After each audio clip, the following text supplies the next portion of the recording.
Hello y'all, welcome to my TED Talk. Hello. Some people say they don't have money so they don't travel. But you can travel without money. Some people say they don't have a companion or a camper. You can travel without both of them. Some people say they don't have time. They're liars, everybody has time. One thing you cannot travel without is legs. If you don't have legs, you cannot travel. Legs? Yes. Hand. How? Go show. Let's go. Go.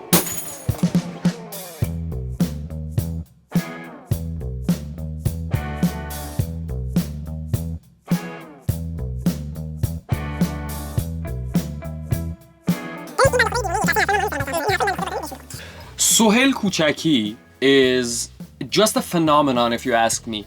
He lost his legs, or his ability to use his legs, in a car accident a few years back, but as he told us, he Googled how to ride a bike with his hands on the third day that he was in a hospital, and he's still traveling even though he cannot use his legs. He paddles with his hands on a hand bike.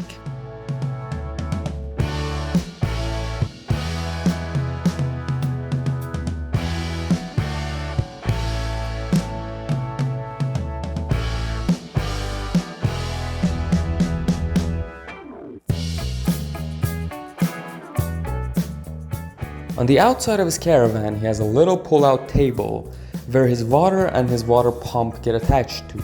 He puts a water bottle on the bottom, on the floor, and puts a little pipe into the water bottle that connects to the water pump. He has some challenges controlling the water that is on the floor, other than the challenges that he usually has being on a wheelchair. He told us that the most important challenge he has to face being on a wheelchair are his sanitary challenges, where he can take a shower, where he can use the bathroom, and things like that.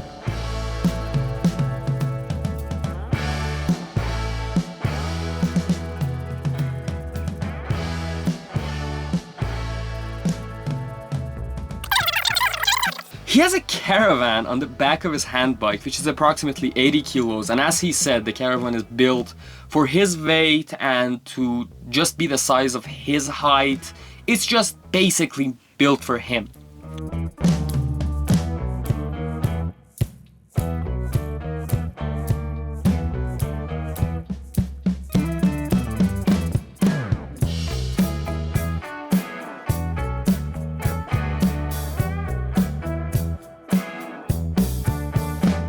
This is his PWM and battery charging port.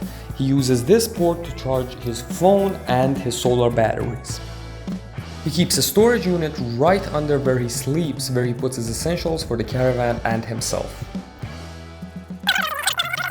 He started his traveling when he was a child with his mother. They used to go to his grandfather's house, which was in the north of Iran. Sadly, when his mother passed away in 2009, he stopped traveling with his mom and started traveling on his own more and more. Usually on a bike, taking tours around, and everything he enjoyed, basically.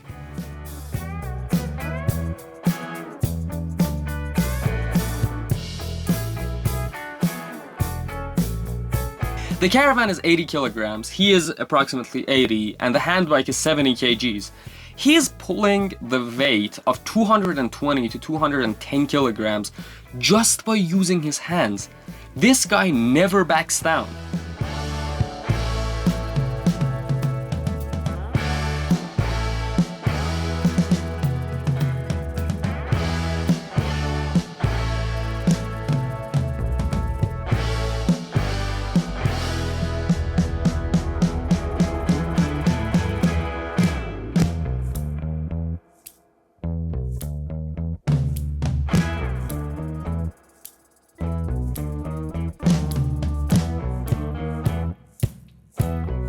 He has a 250 watt engine in the front of his bike to use at times that he has to go uphill.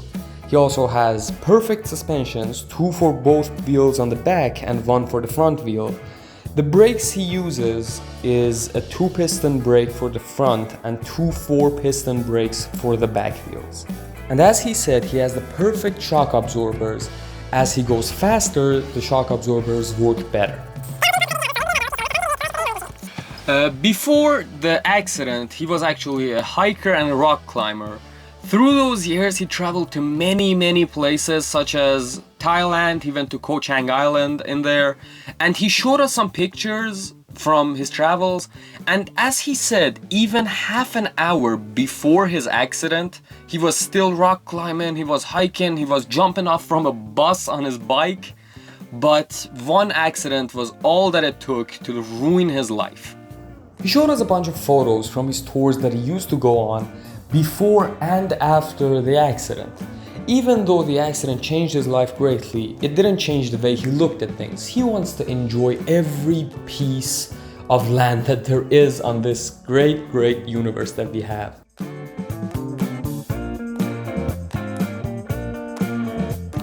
He uses this little shelf to keep his smaller items from getting lost, also putting his devices on there to not hit his legs when he's sleeping at night. When he was on the road one fall, the first rain of the fall when it hit, they were on a road that was usually transported with transit cars, and they were yeah, there was. So there was a lot of dust on the road, and when the rain hit the dust, it got kind of soapy, and the minibus driver crashed into the side of the road. As he said, he doesn't know whether he fell out of the car or whether he was pulled out of the car, but he got a severe spinal cord injury, and he broke a couple of ribs, broke both his legs and both his arms. Was.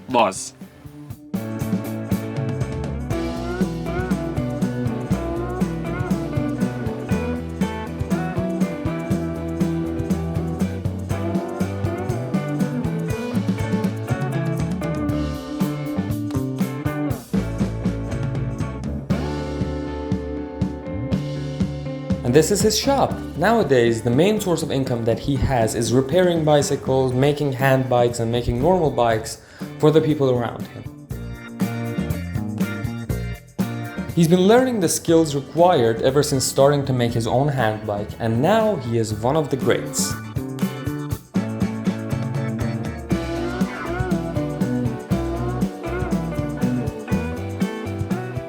He uses a power bank projector as the main source of light for the outside of his caravan.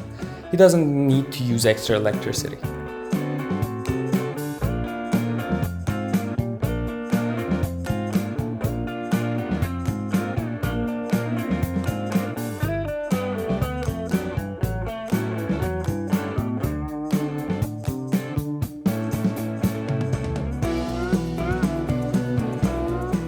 He uses these leg covers to cover his legs, obviously, from rocks and accidentally falling on the floor or getting into the wheel and hurting him.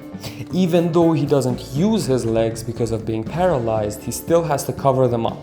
So we see him usually wearing shoes that are 2 or 3 sizes bigger than his feet to fit his feet and his leg covers in them. In this part, he refused to get his hand bike towed by our crew, even though we were back on time and we were losing light quickly.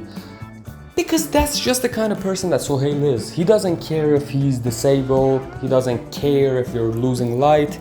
He's gonna do what a champion does. At the worst possible times, he's still gonna try. His caravan's name is Ellie, based off the video game franchise character from The Last of Us. And since he pays great homage to the strong women of society, he decided to name his caravan Ellie. In 2014, he started a bike repairing business where he repaired bikes and made hand bikes for the disabled. Even though he was on a wheelchair himself, he was still doing all of that magic. چرا؟ ویزا چی شد؟ He's talking about the visa again. Give me a second, we'll go back to this. قهوه خوردی؟ Coffee. What? Coffee, قهوه. Go. Let's go, yeah. Go. Go.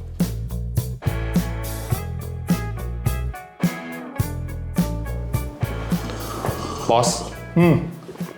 Our neighboring country, Turkey, is known for their coffee and ice cream shops, where they don't give the ice cream to the people who want it. I told my boss he has to stop drinking tea and start drinking coffee to get into Turkey. No sugar cubes. No. And no dates. No cookies. Just drink.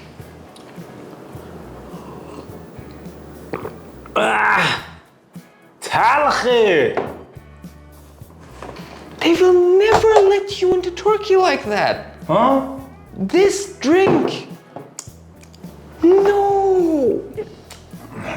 No. الو No. شيرين